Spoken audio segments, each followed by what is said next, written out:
Bible Poems, Genesis. From the mouth of God, the cosmos, and a world sun-blessed, of sea and land teeming with life, vigour, beauty, multiply. Its guardians and stewards, sharers of the sixth day, but stamped with a resemblance of their Creator, male and female, joint image bearers, multiply, all so good. The climax, God's own rest, the sweetness of enjoyment shared. Fruitful garden, place to meet with God, reciprocal delight, all that marriage was meant to be. But then comes a suggestion of more delights than obedience can offer.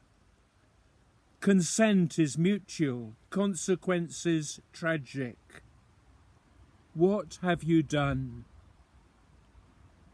Rupture of the harmony, fear for love, blame, pain, toil, and merciful exclusion.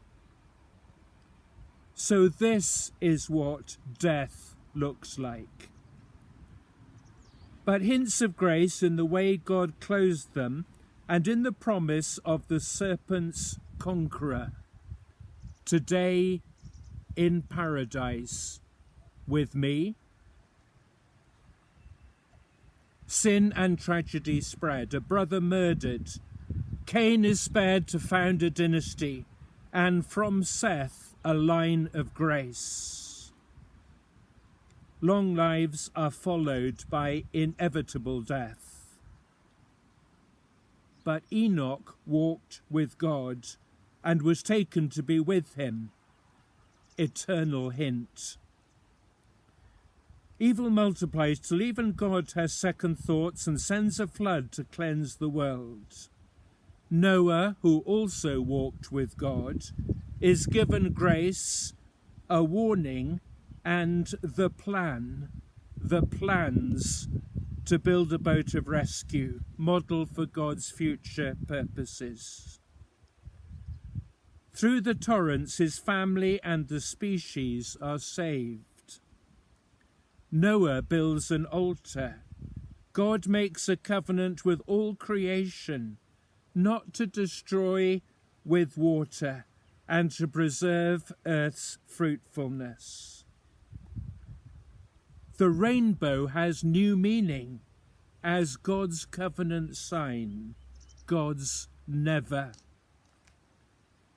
Human evil, however, is not destroyed, soon reviving in Noah's drunkenness and the sin of Ham. The spread of nations and the growth of pride, epitomized by heaven-grasping Babel, potent name to later Israel. Languages confused and multiplied, people divided and dispersed. Follow now the family line from Shem and Terah. The scene is set for a new unfolding of God's plan. Step forward, chosen Abram, hear the call of God. Leave Haran and travel to a land that I will show you. Your children will become a mighty nation. My blessing will be on you and those who honor you. You will be famous, but much more, bring blessing to all people everywhere. Abram obeyed and went with Sarai his wife and nephew Lot and all he had. This land is Canaan. It will be yours one day. Meantime, they travel on to Egypt, where Abram imperils Sarai's role as matriarch, but she is saved by Pharaoh's generosity and the hand of God. Back in the land, the herdsmen quarrel. It's time to part. Lot chooses the lovely Jordan Valley and camps near Sodom. But look, Abram, the land is yours in each direction. Pace it out. It will belong to your descendants who will be numberless.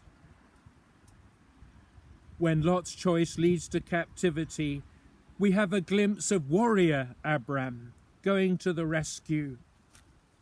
He has a meeting with mysterious Melchizedek, priest king of Jerusalem, bringing bread, wine, and blessing. Abram gives him tithes. Sarai is still childless. Should servant Eliezer inherit? God says, no, it will be your own child. Abram believed that. God caught the moment and declared him righteous. Now the covenant is sealed by God's flaming torch, passing through the divided sacrifice. God speaks of future suffering and deliverance and reveals the flip side of the plan. Judgment must come upon the land of Canaan. Then to your offspring I will give this land. But does God still need a hand? Abram marries Hagar, barren Sarai's maid. With her pregnancy, the women quarrel and Hagar flees, but receives God's promise through an angel. God sees her too. No monopoly on his plan. But if not Ishmael, is time running out for Abram, now in his 90s? No, God renews his covenant again. Walk with God, be blameless. You will be Father Abram, Father Abraham now, in fact, of many people, many nations. The land of Canaan will be yours forever. Circumcision will be the covenant sign, God's forever. And Sarah will be a mother, the mother, blessing. Cameo of a visit and a welcome to Abraham's tent. 3 men, the Lord's. A nearly secret laugh from Sarah as they speak of a son to her next year. Then Abraham pleads for Sodom and for Lot. 2 angels carry on to Sodom, to a scene of horror. In Sodom, Lot would give up his daughter rather than his guests. But when the moment comes, the angels take her hand and her sisters and her mothers to lead them out to safety. Lot's wife turns back and shares the fate of Sodom. The judgment brings no final cleansing, rather a squalid tale of incest in a cave, the origin of the tribes of Ammon and Moab. Who would have thought Sarah would still be turning heads? Who would have thought old Sarah would still be turning heads? This time it's Abimelech, the Philistine. Abraham in a panic. More worryingly, the family line in peril once more.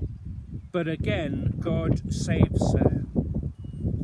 At last, the promised son is born to Sarah. Isaac, the sound of happy laughter. Joy soon marred by family squabbles, so Hagar flees again with Ishmael, who is dying of thirst, when once more an angel calls and her eyes are opened to see a saving well. Fast forward to a final test for Abraham. Could God be telling him to sacrifice his son? Young Isaac follows with the mysterious promise: God will provide the lamb. The knife is raised, but God stays Abraham's hand, and sure enough, there is the ram.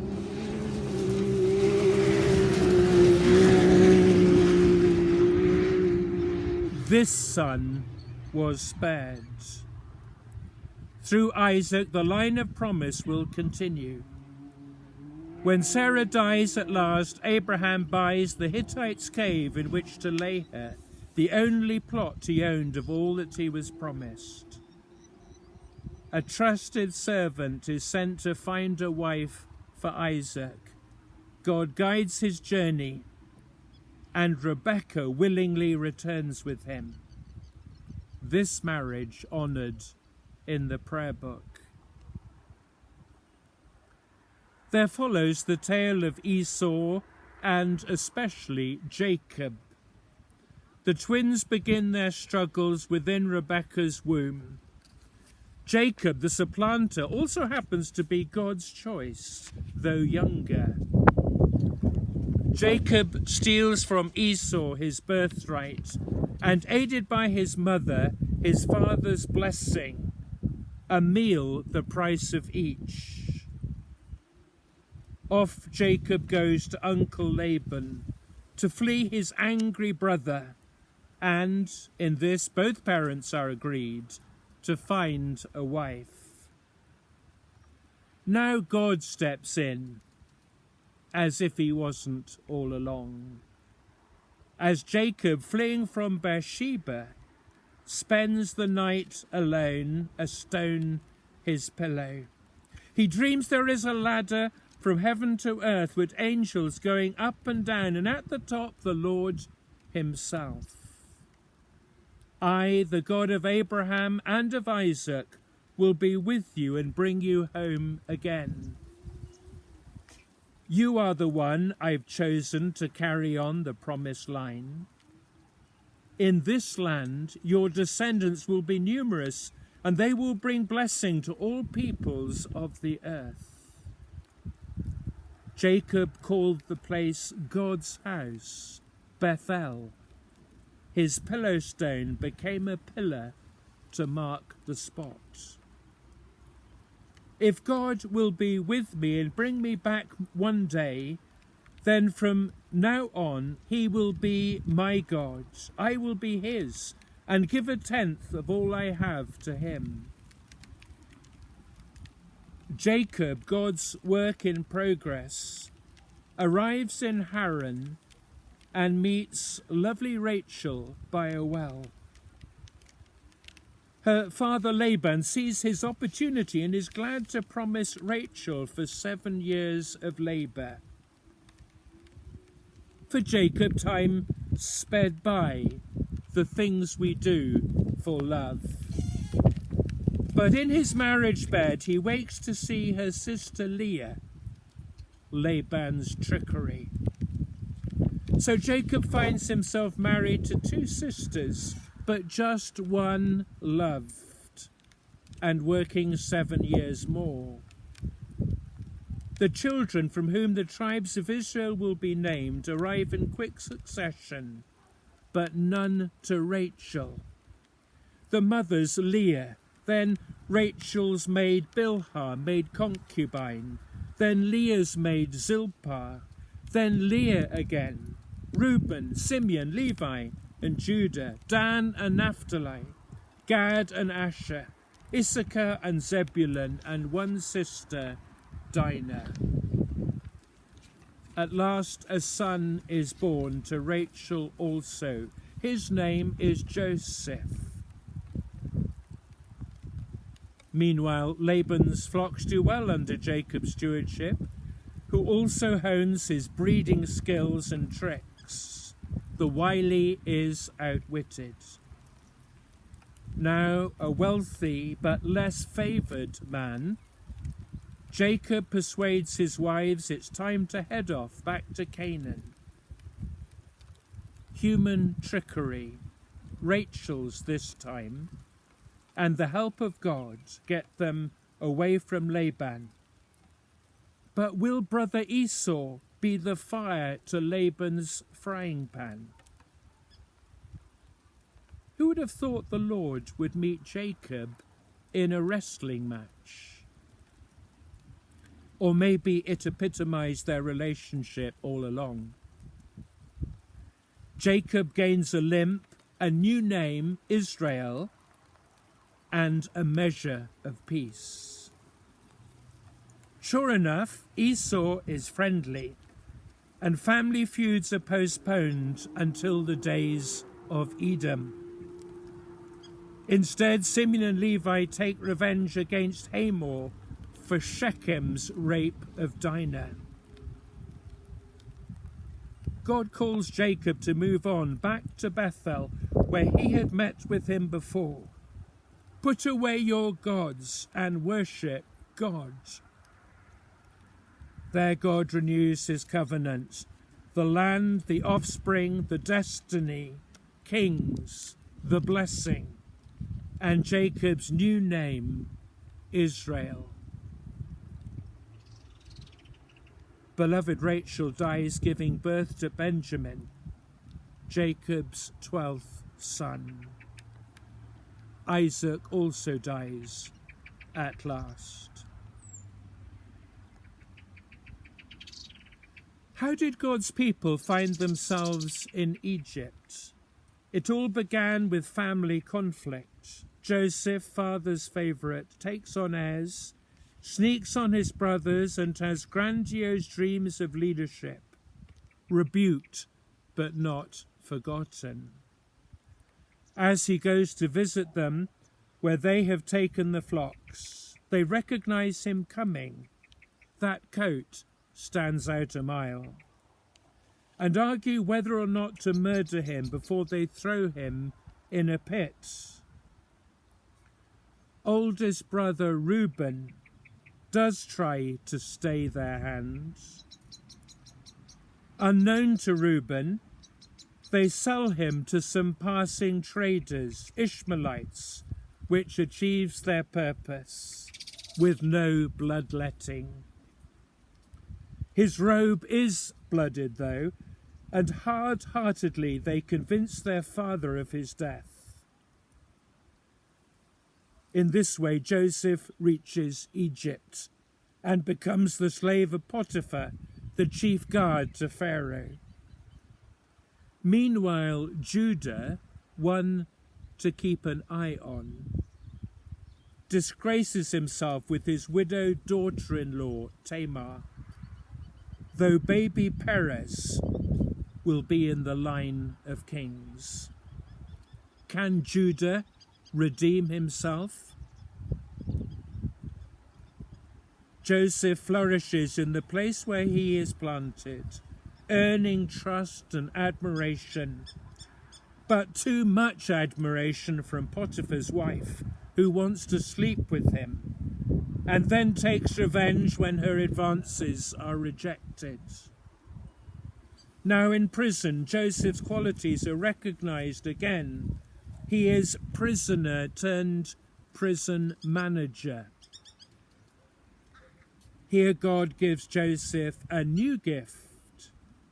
He can interpret the dreams of two imprisoned royal servants. As Joseph told them, the baker dies whilst the cupbearer returns to royal favour, but has no further thoughts of Joseph. For 2 more years he languishes until Pharaoh also has strange dreams. Thin cattle eating fat ones. No, let's make it clearer. Grain devouring grain. The cupbearer's memory is stirred at last, and Joseph is summoned to give the meaning. 7 years of plenty leading to 7 more of famine. Time for urgent planning. Pharaoh and his court decide Joseph is the man, and so he rises to the highest place in Egypt and gathers in the grain. The famine, when it comes, extends to Canaan. Joseph's brothers come to Egypt in search of grain and unwittingly bring welcome news about his father and young Benjamin. The brothers return with grain and sinister refunds, but no Simeon, who is made a hostage. Don't return without your youngest brother. Agonies at home with Jacob. Maybe the brothers begin to see the enormity of what they did those years ago. Step up Judah, who promises to bring Benjamin safely home or take the blame. Joseph is moved to see his brother, treats the family to a mysterious feast with Benjamin chief guest, then makes one final test. What will happen when his cup is found in Benjamin's sack?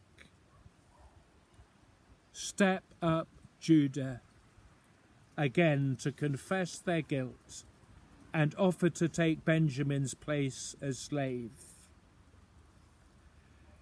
That's enough for Joseph. Soon tears of joyful recognition and a summons to bring their father and all their families to Egypt to survive the famine and enjoy the royal favour.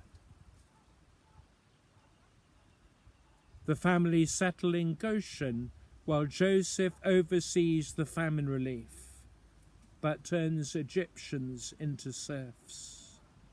Old Jacob adopts Joseph's sons as his own and blesses them, with younger Ephraim taking place over Manasseh. The patriarch also speaks prophetic words concerning each of his sons' tribes. One day, Judah's line will bear the everlasting scepter.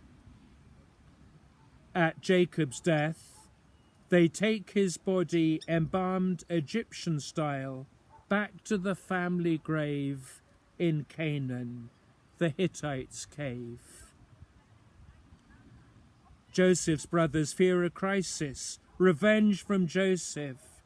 Instead, they hear faith's deepest insight into providence.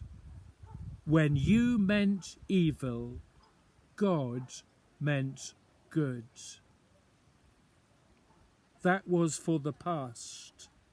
And for the future, Joseph foretold the day when God would visit them.